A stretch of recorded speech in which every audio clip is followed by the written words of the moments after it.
Allez, pour ce week-end, à nouveau PS5 Info, nous allons parler comme d'habitude de ce qui concerne PlayStation et ses sujets passionnants. Au programme, une déclaration de l'ancien patron PlayStation, les jeux PS Plus de novembre et le prix de la nouvelle console de Sony, la PlayStation 5 Pro. Allez, générique.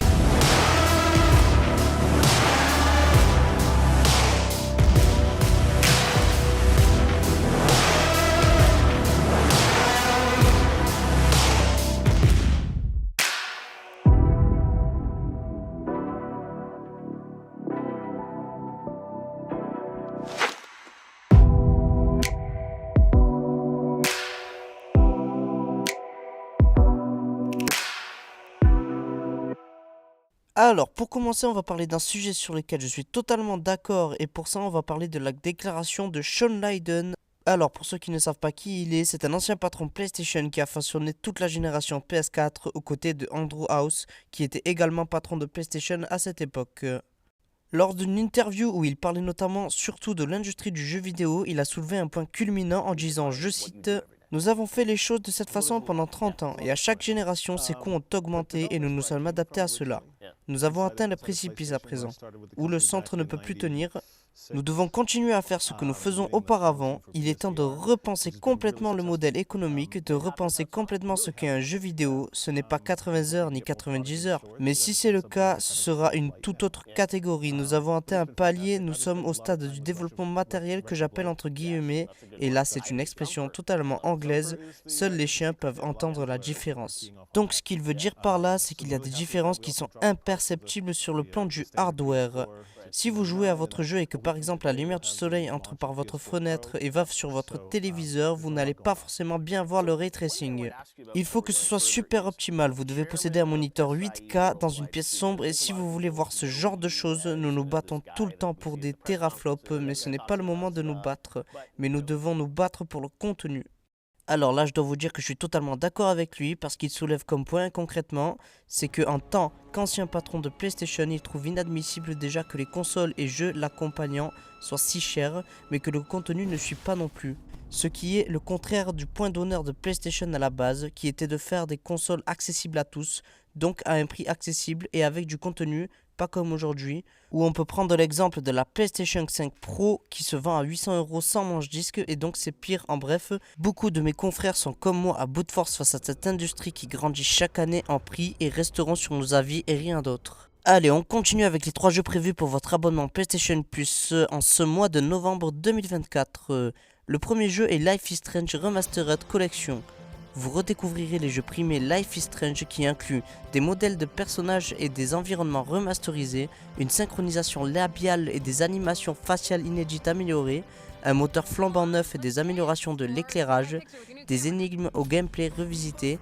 Life is Strange Before the Storm Remastered inclut les contenus de l'édition Deluxe originale, donc tenue additionnelle et l'épisode bonus Adieu. Toutes les musiques sous licence et originales des jeux d'origine. Is on the edge of disaster. Time to change time. Whatever happens, I'll always have your back. Always.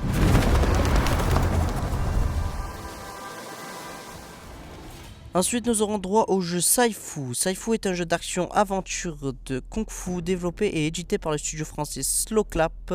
Dans Saifu, notre héros, même si celui-ci est entraîné toute sa vie, n'a que 20 ans. Le protagoniste est mu par un désir de vengeance ardent et devra affronter un dangereux groupe d'assassins. Chacun est devenu une personnalité importante de la ville et demeure dans une base forte, lourdement défendue. Notre jeune élève n'a pas sa vie entière pour s'améliorer au kung-fu. Et le soir de son départ sur le chemin de la vengeance, il lui faudra trouver et battre tous ses ennemis en une seule nuit. Comme nous l'avons déjà montré, notre protagoniste possède un outil important pour l'aider dans sa quête.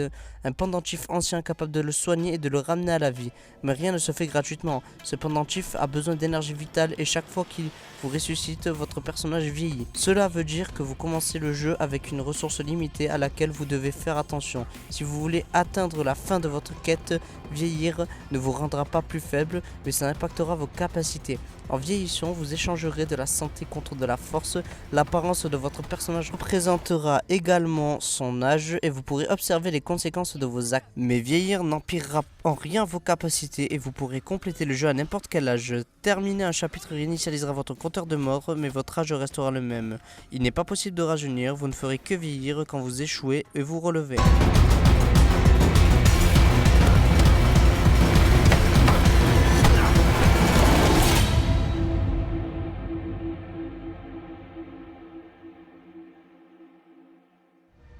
Et le troisième jeu est Cocoon. Cocoon est un jeu de réflexion développé par Geometric Interactive et publié par Annapurna Interactive. Le joueur contrôle un scarabée qui peut sauter entre les mondes et résoudre des énigmes pour percer les mystères de l'univers.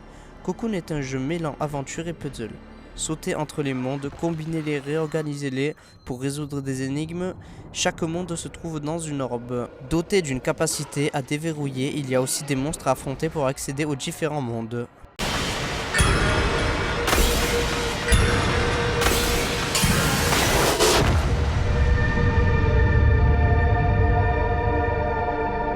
Et enfin, nous allons terminer avec le gros sujet qui est à la une de notre PS5 Info, le prix de la PS5 Pro et son édition limitée PS1 au prix exorbitant.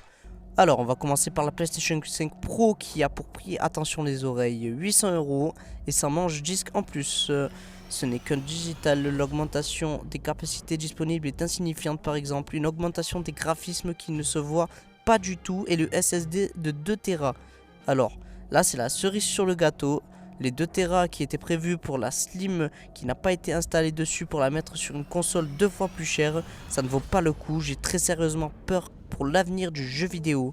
Déjà préféré le digital au disque, alors moi je suis garant et je suis pour la sauvegarde des jeux vidéo en physique. Donc le futur c'est ça, c'est le digital, plus de jeux en physique, plus de prix de jeux entre potes, plus rien. Non, là je suis désolé, je ne suis pas d'accord.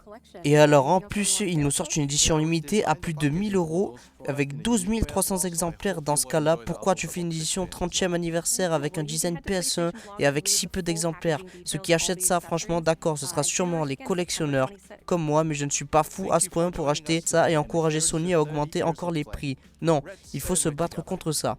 En bref, ça me dépasse au plus haut point et je suis contre tout ça. Voilà pour ce PlayStation Info de cette semaine. J'espère que la vidéo vous a plu. Abonnez-vous, likez, partagez, commentez et à la prochaine pour de nouvelles infos. Quelque chose d'important.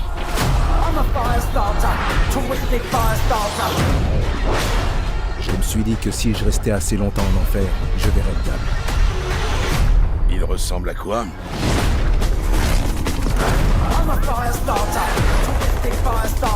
L'agence est compromise. Ils se sont infiltrés dans nos rangs. T'es pas obligé de me faire confiance, Marshall. Mais ça faciliterait les choses. Vous devez voir ça. Dans quel bordel on s'est fourré. Ne faites confiance à personne.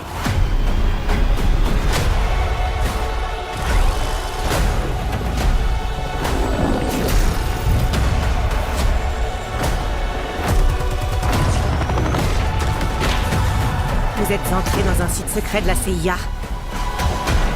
Est-ce que vous êtes devenu fou? Les choses se sont compliquées.